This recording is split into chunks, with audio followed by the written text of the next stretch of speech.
Welcome back. जैसे जैसे election करीब आ रहे हैं, सियासी हलचल बढ़ती जा रही है। नून लीग की सियासी मसरूफियात इस वक्त नवाज शरीफ की वापसी से जुड़ी हुई हैं। पीपल्स पार्टी के रहनुमा बज़ाहिर चंद दिन से खामोश नजर आ रहे हैं और आम इंतखाबात के दिन करीब आते हैं तो PTI जो कि सियासी तन्हाई का शिकार दिखाई दे रही है, अब उनको इस्टेब्लिशमेंट और सियासी जमातों से रब्ते करने की फिक्र सताने लगी है। और ये भी बात याद रखने की है कि चेयरमैन PTI तो मुखालिफिन से बातचीत तो क्या, सलाम लेने भी गवारा नहीं करते थे। खैर, अब वो दिन नहीं रहे हैं और अब ऐसी इतलात सामने आ रही हैं कि पाकिस्तान तहरीक इंसाफ के रहनुमाओं ने सदर मुमलिकत से मुज़ाकरात करवाने की दरख्वास्त कर दी है और कुछ दिन पहले चेयरमैन PTI ने भी जेल से मुज़ाकरात का पैगाम भेजा था।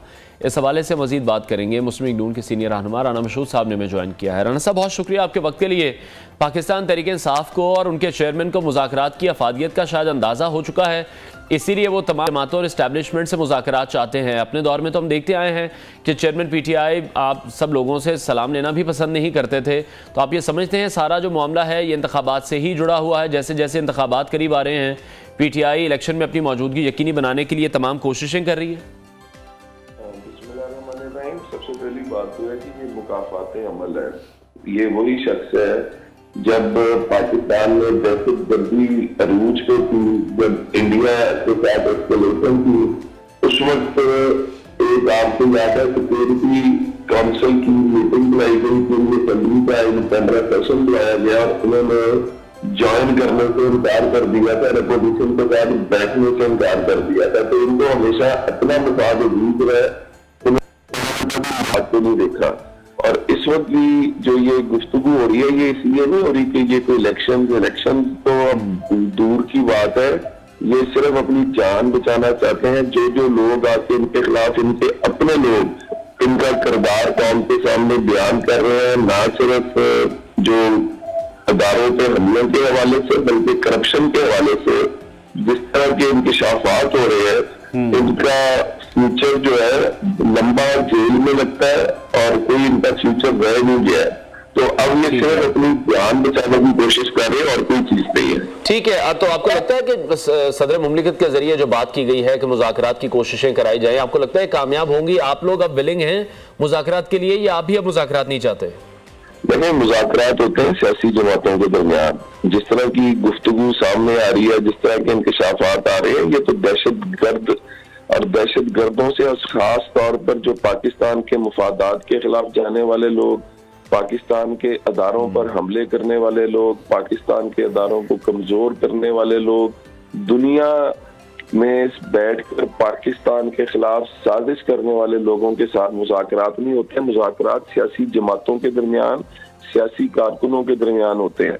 तो पहले इनको इनके ऊपर जो कुछ साबित हो रहा है उससे अपने आप को इनको एग्जोनरेट कराना पड़ेगा, फिर उसके बाद देखा जाएगा। अच्छा, जिस तरह PTI के ज्यादातर इलेक्टेबल्स तो अब हम देख रहे हैं कि वो पार्टी का साथ छोड़ चुके हैं, वो तमाम प्रेस कॉन्फ्रेंस आपने सबने देखी है। इसके बावजूद आपको लगता है कि जैसे इलेक्शन की तारीखें करीब आएंगी, PTI के मजीद अरकान, जो मजीद चेहरे हैं जो उनके साथ पुराने रहे हैं, वो मजीद इंकशाफात करते नजर आएंगे? कौम को इस तरह के सरप्राइज अभी मजीद मिलेंगे? देखिए, मेरा अपना ख्याल है कि ये एक सियासी जमात नहीं थी और ये साबित होता जा रहा है। और ये सिर्फ मुफादात के लिए, अपने अपने मुफादात के लिए कुछ लोगों को इकट्ठा किया गया था। यही वजह है कि इतनी तेजी से लोग इनको छोड़ के जा रहे हैं। देखें, हमारे तो हम लोगों ने मुशर्रफ दौर का भी सामना किया। उससे पहले जब पीपल्स पार्टी और मुस्लिम लीग की एस्केलेशंस होती थी, उसको अगर आप देख लें, इमरान के 4 साल, ये वो शख्स है जिसने नैब को इस्तेमाल किया। मतलब चेयरमैन नैब के बयानात, उस वक्त का चेयरमैन नैब के बयानात मौजूद हैं कि मतलब मुझको इस्तेमाल किया गया और जिस वजह से किया गया वो भी सबको पता है। जिसने कहा कि मैं AC उतार दूंगा, मैं सबको जेल में डाल दूंगा। तो हमारे लोग तो कभी नहीं टूटे, मतलब बड़े बड़े। बिल्कुल राना साहब, तो यही मैं पूछना चाह रहा था कि आप लोगों की क्या ऐसी ट्रेनिंग है जो कि हम पाकिस्तान तहरीक इंसाफ में देख रहे हैं जो इस पर लैक करती दिखाई दे रही है? आप लोगों पर भी पर्चे हुए, जेलें आप लोगों ने भी काटी हैं। राना सनाउल्लाह के हवाले से अगर बात करें, शाहिद खाकान अब्बासी को देख लें, ख्वाजा आसिफ को देख लें, तमाम लोग ही जेलों में रहे हैं पाकिस्तान तहरीक इंसाफ के दौर में। तो ऐसी क्या चीज़ थी जो आप लोगों को नहीं तोड़ सकी और इन लोगों को बड़ी जल्दी तोड़ गई? एक चीज होती है नजरिया। ये पाकिस्तान अल्लाह के फजल से ये मुल्क भी नजरिए की बुनियाद पे बना हुआ मुल्क है और मुस्लिम लीग भी एक नजरिए की बुनियाद पर बनी हुई जमात है। और वो नजरिया पाकिस्तान की सलामती, खुशहाली और इस्तेहकाम का नजरिया है। तो हम अल्लाह के फजल से नजरियाती लोग हैं, नजरियाती वर्कर हैं। हमें जेलों में भी डाला गया, हम पे तशद्दुद भी किया गया। हमारे साथ ये जो कुछ कह रहे हैं, ये तो एक एक हफ्ता, एक एक महीना लोग सामने आते हैं और आके जो है यहाँ पे 2-2 साल लोगों को जेलों में डाला गया। यहाँ पे नैब का जो कानून उस वक्त था, उसमें 90 दिन का रिमांड था। 90 दिन से पहले आपको पेश तक नहीं किया जाता था। तो ये सारा कुछ बर्दाश्त इसलिए किया क्योंकि हम नजरियात पे चलने वाले लोग हैं। हमें और सबसे बड़ी बात, हमें अपनी लीडरशिप का पता है कि हमारी लीडरशिप मुखलिस है, पाकिस्तान के साथ मुखलिस है। और हमने जब भी हमारी हुकूमत आई, हमने पाकिस्तान के इस्तेहकाम और खुशहाली के लिए काम किया है।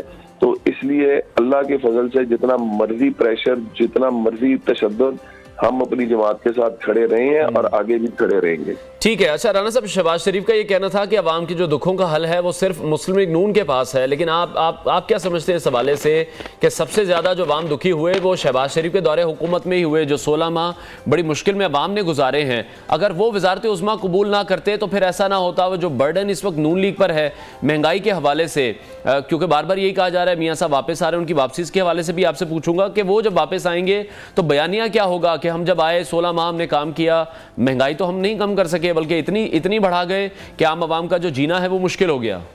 देखें, अब यही तो वो प्रोपेगेंडा है जिसकी बुनियाद पर इमरान खान और उसके हवारी सरवाइव करते रहे हैं। वो किस तरह कि जब 2017 में नवाज शरीफ साहब को हटाया गया था तो डॉलर 2017 तक हमने 100 रुपए से नीचे रखा था। जब नवाज शरीफ साहब को हटाया गया था तो पेट्रोल की कीमत देखें, महंगाई, इन्फ्लेशन देखें कहाँ पे थी, और ग्रोथ हमारी 6% से ऊपर जा रही थी। तो वहां से जो नोज डाइव पाकिस्तान को कराया गया और पाकिस्तान देखते देखते दिनों में IMF के चुंगल में फंसा। स्टेट बैंक को बकायदा लेजिस्लेशन करके IMF के मातहत किया गया। तो जो लैंड माइन्स थे वो तो ये बिछा गए थे। शहबाज शरीफ साहब का जो सबसे बड़ा कारनामा है ना, एक चीज ज़हन में रखिएगा, IMF की वो डील जो इमरान खान खुद करके फिर उसको सैबोटेज कर गए, उस डील को कामयाब करना, वरना आपने पाकिस्तान ने दुनिया में तन्हा हो जाना था और पाकिस्तान ने दिवालिया हो जाना था, जिस तरह श्रीलंका हुआ। तो शहबाज साहब का जो सबसे बड़ा कारनामा मैं समझता हूँ, और कौम भी आगे समझेगी, कि उन्होंने IMF की डील को कामयाब करके पाकिस्तान को तन्हा नहीं होने दिया, पाकिस्तान को जो है दिवालिया नहीं होने दिया, और जो पॉलिसीज बनाई उसका अब जो आप देखेंगे उसका इम्पैक्ट आना शुरू हो गया। अब जो तेल नीचे जा रहा है, अब जो डॉलर नीचे जा रहा है, आप क्या ख्याल है कि ये दिनों के अंदर हुआ है? ये वो पॉलिसीज जो बनाई गई थी, जो SIFC जो बनाई गई और जिसकी इम्प्लीमेंटेशन जो शहबाज शरीफ साहब के दौर में बनी और जिसके ऊपर अब इम्प्लीमेंटेशन हो रही है, तो उसके सम्राट आना शुरू हुए। ठीक है। अच्छा, नवाज शरीफ की वापसी के हवाले से बात कर लेते हैं। 21 अक्टूबर को वापस आ रहे हैं, क्या प्लानिंग की जा रही है नून लीग की जानिब से? तलाल चौधरी ने बहुत बड़ी स्टेटमेंट दी थी कि मीनार पाकिस्तान में पाँव रखने की जगह नहीं होगी और मीनार पाकिस्तान भी हम भर देंगे। तो क्या एक्सपेक्टेड है, कितने लोग निकाल पाएंगे? जब हमने मीनार पाकिस्तान का इंतखाब किया था तो हमारा था कि मीनार पाकिस्तान जो हालात हैं उसके अंदर इंशाल्लाह ताला मीनार पाकिस्तान भरेगा। अब मैं आपको बता रहा हूँ, क्योंकि हम अब अवाम में फिर रहे हैं, हम लोगों से बात कर रहे हैं, लोगों को उम्मीद की आखिरी किरण नवाज शरीफ साहब नजर आते हैं। लोगों को पता है कि ये जो 21 अक्टूबर का खिताब है, ये पाकिस्तान की खुशहाली, तरक्की का रोड मैप है जो नवाज शरीफ साहब ने देना है। तो मैं आज आपको कह रहा हूँ अल्लाह के फजल से कि मीनार पाकिस्तान पर जो इज्तिमा होने जा रहा है, ये पाकिस्तान का नहीं, दुनिया के तारीखी इज्तिमात में से एक इज्तिमा होने जा रहा है। यहाँ पे इंसानों का ठाठे मारता समुंदर होगा। यहाँ पर आपको नौजवान नजर आएंगे, यहाँ पर आपको बुजुर्ग नजर आएंगे, यहाँ पर आपको ख्वातीन नजर आएंगी। हम देखेंगे कोई 8-10 लाख बंदा इकट्ठा कर पाएगी नून लीग? एक सियासी और प्रैक्टिकल मतलब आदमी हूँ मैं, आपको बड़ा दावा नहीं करूंगा। मैंने आपको एक बात कही है कि आज तक इस तरह का इज्तिमा आपने दुनिया के बड़े इज्तिमात में से एक इज्तिमा होगा, और पाकिस्तान की तारीख का तो ये सबसे बड़ा इज्तिमा होगा। ठीक है, तो तैयारियां जो हैं वो तो भरपूर इस हवाले से की जा रही हैं। यही अब देखा जा रहा है कि नवाज शरीफ जिस तरह से उन पर मुकदमात हैं, उन मुकदमात का भी सामना करेंगे, जो आईन और कानून के हवाले से जो मामलात हैं उनको भी पूरा किया जाएगा।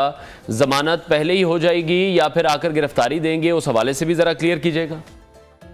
नहीं है, मैं आपको बहुत क्लैरिटी के साथ बताऊं, जो नवाज शरीफ साहब के खिलाफ केसेस हैं उनकी नाअहली जो है, पार्लियामेंट ने जब बिल पास कर दिया कि 5 साल से ज्यादा नाअहली नहीं हो सकती, उसको चैलेंज नहीं किया गया उसके ऊपर, तो वो जो है वो फाइनलिटी अटेन कर चुका हुआ है। और नवाज शरीफ साहब ना सिर्फ अहल हैं बल्कि उन जो लीगल प्रोसेस है वो आके कंप्लीट करेंगे और इंशाल्लाह ताला चौथी दफा वजीर आजम बनेंगे। ठीक है, बहुत शुक्रिया। मुस्लिम लीग नून के रहनुमा राना मशहूद हमारे साथ इन कॉन्वर्सेशन थे। नाज़रीन ब्रेक लेते हैं, दोबारा ज्वाइन करेंगे। Stay with us.